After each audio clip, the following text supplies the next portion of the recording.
My name is Bo Reichenbach. I'm from Billings, Montana. I was in the Navy. I was on SEAL Team 2 out of Virginia Beach and was injured in 2012, July 17th. My choice to serve my country started from, I was in 7th grade Spanish class when the Twin Towers were hit. From that moment on, I always had this thing in me to wanting to do more, serve more, do all I could for my country. I joined the Navy in 2008, about 2 weeks after my son was born. I was blown up in Afghanistan, July 17, 2012, and retired in 2014. So the day that I was blown up, I was in a small village, Chora, out in a Ruzgan province of Afghanistan. It was a village we've been in many times before, huge firefights. This day we were there, I was in a small recce team. It was very quiet, very eerie day. Nothing was going on. Nothing happened all day. For nightfall, we were going to go take over a compound to sleep in for the night.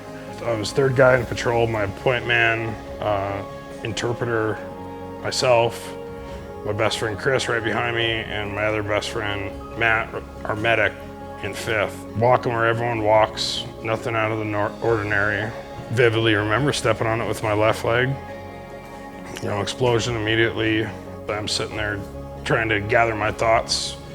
I'm trying to grab a tourniquet, put it on myself, and my arm's just not working. Nothing's working like it's supposed to work. I couldn't figure it out. And then I find out that my arm had been injured as well, and that's why my arm wasn't working to do a tourniquet. You know, and at that moment, it was like, oh, you sit back and like, oh, this is it.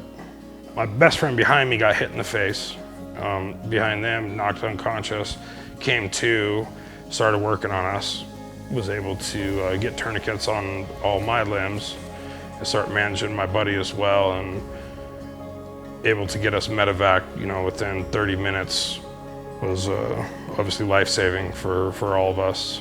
All of my injuries that occurred that day, obviously all the visible ones, losing both legs above my knee, injuries to my arm, and then head injuries, traumatic brain injury. Relationship with honoring a sacrifice.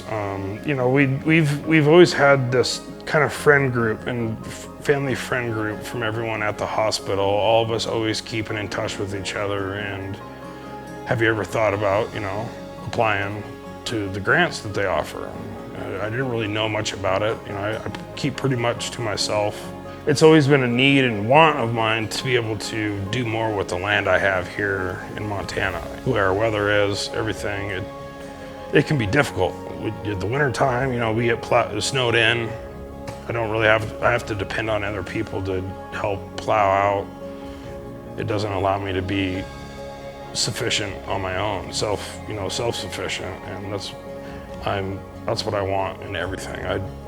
I appreciate help from people, but I hate asking for help, and so I want to be able to do it myself. And what they've done now and giving me the skid steer has been completely life-changing. For me to be able to mow my fields, to help for fire protection, do little projects I want to do so I don't have to call a contractor to come do them, or to be able to plow myself out in the winter and not have to worry about someone to come save me. I can still take care of myself and my family. It's given me the freedom, it's given me, you know, more appreciation for what I have and be able to be independent.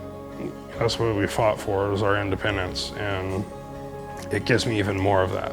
With honoring a sacrifice, they're giving, supportive, have been able to be there for our family and to give me more of the ability to have more of my freedom, enjoy more of my freedom, the country I love, my land I love, that I own. The best thing I love about the new Holland Tractor is the freedom it gives me. And then it's made in America. So.